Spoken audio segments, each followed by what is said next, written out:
Thank you for joining me today. I'm going to go over exporting by key file.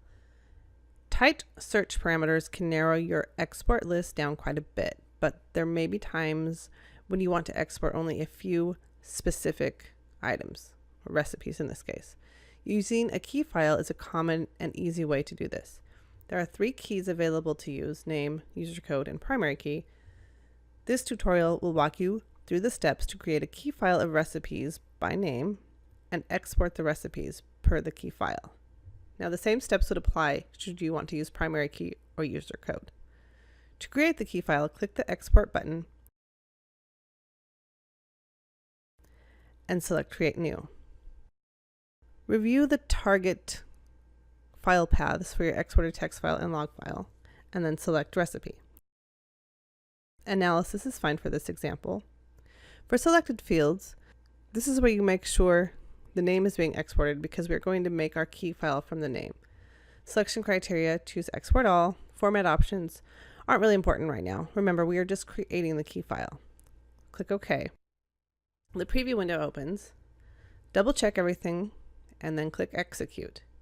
Now, when that finishes, it will take a little while if you have a lot of recipes. We navigate to where we saved the export file and open it up. In this example, I only want to open specific dessert records, so I'm going to delete those recipes that I won't be exporting from this list. Now, and this is important, when you use this file to export by key, you have to have the file key type in the header.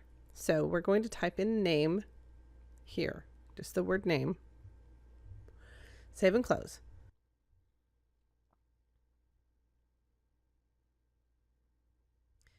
Now go back to the program and close out of all of this. Don't save it, and we're going to start the process over. Again, hit export and then hit create new. Click OK, and then I'm going to change the name of my export file path target to dessert export. Save that. Select recipe. Go to selected fields, make sure name is there. And now I'm going to select by key file. So we're going to browse to find the original export that we did over here.